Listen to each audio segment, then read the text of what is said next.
Press X to honk.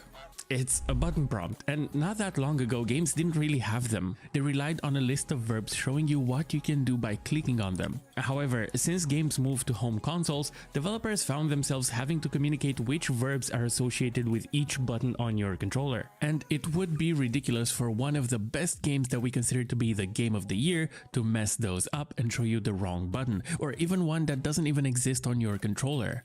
Right? Right? Who fucked it up? Is it Balan Wonderworld? So this has been a thing that bugged me for a long time now, and I have set it as my personal mission to improve the state of button prompts in this industry. So there will be a little gift at the end of the video. Now, even though consoles entered the household in the early 70s-ish, it took a long time until standards were put in place. Most developers were kind of winging it, even in the late 90s, experimenting with nightmare fuel radial menus or aiming with the page up and page down buttons in some shooters. Classic. The golden age, baby. Since console nothing made development took sense. priority over computers due to perceived bigger market shares, PC Master Race players usually ended up with console ports of their favorite games. And if you were a PC gamer in the 2000s like I was, you should remember the waves of shit ports we were constantly fed as the only alternative. Since they were developed with a controller in mind, the adaptation to keyboard and mouse was not a main concern for the developers. Damn, Linus is So looking PC good. games that allowed you to actually click on a menu button with your mouse was a rare sight. That's how we're still ending up with games like Magic the Gathering on the iPad asking me to click to continue with my finger, and Dark Souls asking me to press the A button to pillage a corpse on a keyboard. In Sonic Generations, not only does the game ask you to press a button that does not exist on your keyboard, but the developers locked themselves into that decision by having the button prompt baked into the voice line. Press the X button here to use the spin to break through the rocks and continue on. Those idiots. I cannot recommend any developer do this, as it creates a ton of problems in the future when it comes to accounting for multiple input methods. And the solution to this is fairly simple. You have to make your game actively check for what type of input is being used and swap button prompts accordingly. I know this because I've done it myself. In my game Move or Die, we accounted for every major controller. Wait. Wait, this guy did Move or Die?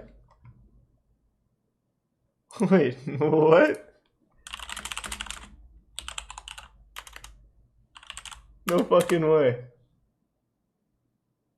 That's so crazy. I'm an announcer pack in Move or Die. That's so cute. Wow, it all comes full circle. Yeah, that was back in like 2016. Created the textures and sorted them in such a way that they are easily Actually, it's probably swappable earlier if than that. It was players like change their 2015, input I methods think. on the fly. We also hide the mouse cursor if we detect the controller input and show it again if the mouse moves more than a handful of pixels. I think this is one of the best ways to account for this problem, and we later on added more prompts to account for newly released controllers and even implemented the ability to rebind buttons on controllers, which nowadays is supported at the platform level, be it Steam or Xbox, which is lovely. Sometimes games have a little bit more fun with button prompts, and as a result they keep popping up in various videos and articles due to their humor, like the recontextualized stealth tutorial in Shadow of Mordor or in Portal 2 where you have to press space to say apple. I made a whole video about invisible tutorials and how they relate to button prompts like these. Link should be on the screen right now. It's something I never really pay attention to. Sometimes the problem goes much deeper than simply showing the wrong button prompt, and for that I'd like to take a look at the button prompts in Sea of Thieves. Never played it. Seems like a fun game. Are the button prompts dog shit?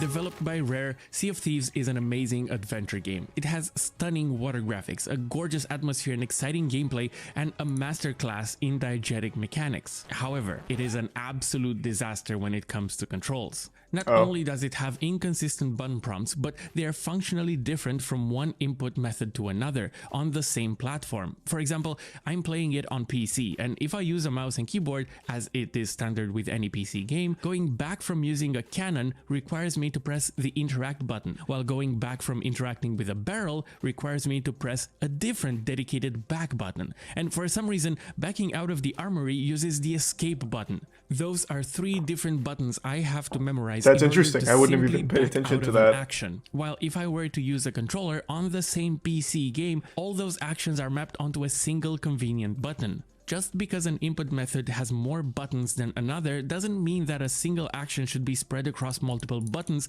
without any benefit to the player. Just change it? Yeah, I guess you could just change it, right? You could just map it. Instead, keyboard button mapping should make sense. I think it's more of a problem of agreed-upon them conventions. shipping it like For that, example, right? escape should be the equivalent of that B button on a controller, or even X would do. Any one button really, because the last thing I need during a heated ship battle is to remember which button allows me to let go of my cannon. If conventions are not followed, you'll end up with a mess of buttons like in Marvel Ultimate Alliance, where they ask you to press escape to accept. I think developers should minimize the difference in advantages between input methods as much as the game design allows, especially in a competitive online multiplayer game. The troubling thing is, this is one of the smaller problems Sea of Thieves has when it comes to button inconsistencies. And if you'll allow me, and bear with me, I'm about to go on a little tangent about some of the problems and inconsistencies I've noticed in this game. Hey, let it ride. I haven't played the game. I don't care. Secondary you can shit on it. Woo! Coming in hot. In Sea of Thieves, players have a regular interaction. Goddamn, my man, you've been asking for about 3.5 hours now if I hate JoJo's Bizarre Adventure. Are you like part of their PR team? Why do you care so much, man? No, I don't hate JoJo's Bizarre Adventure, but I didn't really like parts 3 and 4 that much. Goddamn. What is going on? Why is that so important? I like parts 1 and 2 more than 3 and 4. I know it's like not the most normal take, but Jesus. Button, let's call it I, and a secondary interact button, and we'll call this one S. If you want to use your lantern to light up a small fire for some fish cooking, you use the interact button. But if you want to light up a flame in a vault using the same lantern, you use the secondary interact. Weird. Yeah, I still need to watch part 5. Different buttons. Very confusing. I plan on doing that pretty soon. Can you guess which button you can use with your lantern on this flame? That's right. Resub high both of def. them. Since Sea of Thieves is a game about pirates, there are a lot of places where you can store your resources like food and cannonballs. You can put them in a barrel with the interact button. Yeah, no, that's why I'm watching for part 5 because part 6 is coming up. But if you want to put something in a storage crate or a hot rowboat, you shot have to in use Ferrer. secondary interact. Now, can you guess what the interact button does on a storage crate? Does it open it? No, it makes you pick it. You pick it up. I fucking hate this game. A solution to this inconsistency Does anyone else have would this be problem to or ensure no? that the most common interactions with objects, like opening a crate, are done through the same single button. The important part here is to make sure it's consistent throughout all your game's interactions. And any additional actions like picking up that crate could be done by holding down the same button. One of the more frustrating inconsistencies is when the game outright teaches you in the first 5 minutes of the tutorial that you use interact to talk to a character, only to realize that most characters actually use secondary interact to talk to them in the real game. Except for some of them that use the regular interact button. This is something that I wouldn't notice in the games at all, because I just adapt to it, but it's a good point to make, I suppose, because it is counterintuitive. Makes sense following agreed upon conventions. But if you can remap it, it kind of just once that is done, you have to also be careful with how you visually present those button prompts to your players.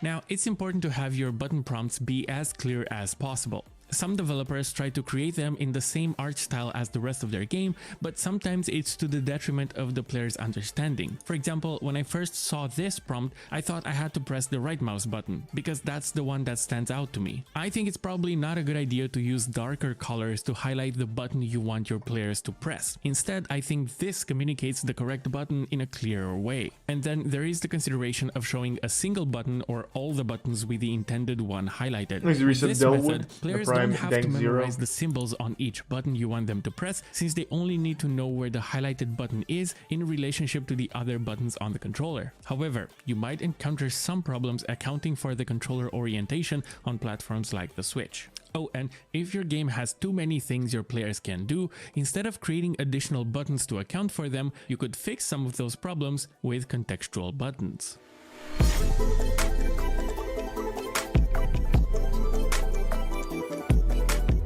A Apex Legends Does was he praised consult on these release for their developers? I'm contextual not sure. pinging system, where player communication is boiled down haven't to a got to that single point. button press that changes outcomes based on context. Pressing it over a piece of gear will notify your teammates of its existence, while pressing it over the enemy will play the appropriate voice line as well as mark them on your teammate's screen. Those were two of the many examples the ping tool can be used for rapid, easy, and efficient communication.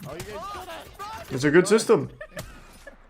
Back in the mid-90s, King's Quest and Monkey Island consolidated the outdated list of verbs from previous adventure games into a simple Yeah, I'm still contextual watching One Piece. three-button interface represented My by opinion the hasn't equivalent of changed. a hand, eyes, and a mouth. The reason these On episode contextual 46, interactions I'm are not far. great is because they rely on agreed-upon conventions, and therefore we already have a basic understanding that using a mouth can be used to talk to someone but also to eat something, and the same applies to the other two. Sea of Thieves kind of has a contextual button where you can press it to cycle through instruments. This is one button that allows you to access multiple instruments with one action. However, these have little to no mechanical use in-game. The thing is, the game never teaches you that this button exists. You have to find it yourself by digging through the key rebinding menu. What the game does teach you is that you can reach those instruments by navigating a series of nested radial menus, where you can find a nested menu within a nested menu, and it's just a mess. I think no game should ever do this. It's annoying to navigate even on a controller.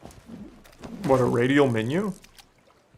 In order to push a bit further on I've this never had a concept problem and with a take radial advantage menu. of contextual buttons, I think that's more a mapped preference relevant thing. in-game tools to function buttons on my Thanks for your keyboard, sub, Steppy. and through a little script, I made certain buttons cycle through certain tools. I have set Yeah, it's them up super in sad, such a way Jam. that they are bundled up Fucking in pairs wild, that really. make contextual sense. For example, if my ship took some damage, I can press B to bring up my bucket Oh, and nested throw some water radial out. menu, And gotcha. I can press B again to bring up my wood board so I can patch up those holes. If I keep pressing B, it simply cycles between those two tools. If I'm looking for a treasure, I can press C to bring out my compass and press C again to take out my shovel. I hope you see how this is way more useful. I have one of these clusters for every scenario the game throws at me, be it fishing, combat, riddles, so on and so forth. So yes, I use custom scripts to make my life easier.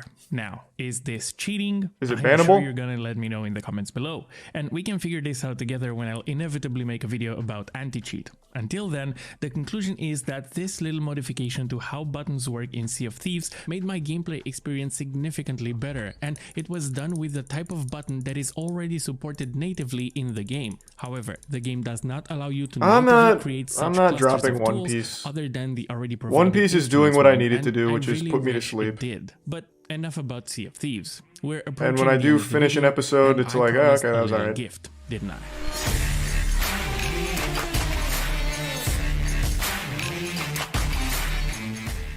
When I was working on Move or Die and I got to the point in development where I had to create button prompts, I noticed that there were no good online packs of button prompts, at least not comprehensive free ones, so I proceeded to make my own for every major controller out there and release them online for free. Some of the footage in the beginning of this video was from games that used those button prompts I made, including games like Mega Man Legacy, Outer Wilds, Hunt Showdown, A Hat in Time, Slay the Spire, even Damn! 2, among other tens of games mentioned in the README file that comes Shadow with the Warrior pack. 2? So if you ever find yourself in need Some to bangers add on that button prompts list. to your game and you don't want to spend hours creating and maintaining them, you can simply go to this link and download this pack. It includes prompts for every platform you can think of, from Xbox to PlayStation and Switch. I didn't even know something all like this would relevant exist in generations gaming. and even VR controllers, Figured it had to be including custom. illustrations for the controllers themselves at such an angle that you can lay out all the buttons, including the triggers, without using separate images for them, like this one.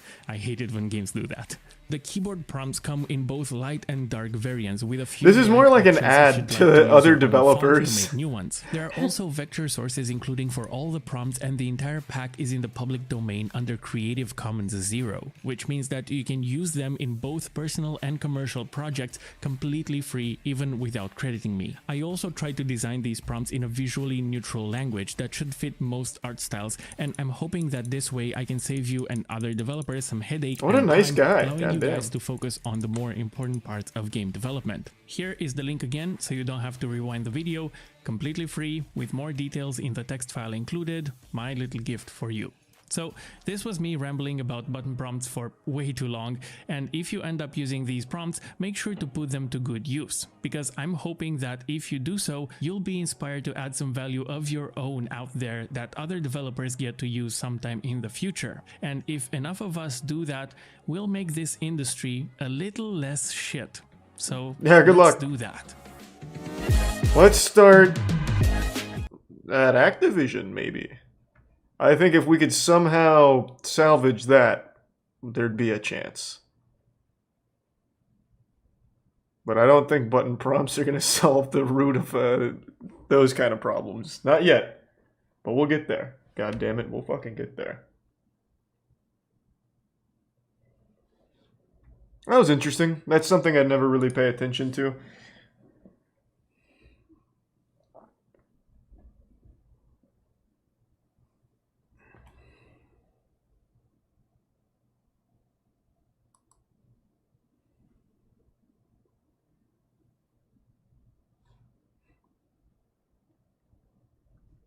I'm just AFKing woodcutting. I'm at 87, coming up on 88. So it'll be a little while before we hit 99 woodcutting.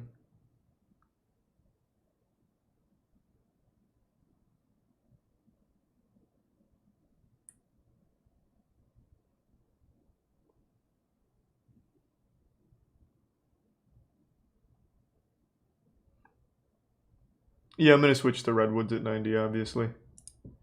Yep, I've already been keeping up with the Killer Bean game.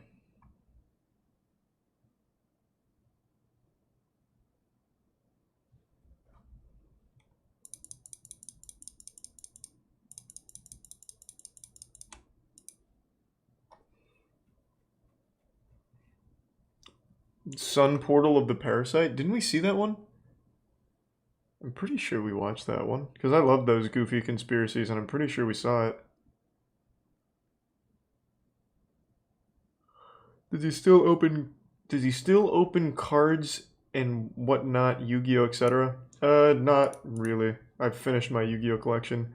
I keep up with the new sets though, so that way my collection can always stay up to date. So I still have like boxes, like the Burst of Destiny and shit, but I don't really open them on stream. Just open them on my own to keep the collection fresh and up to date. I want to make sure I always have every fucking ultra rare and above card ever.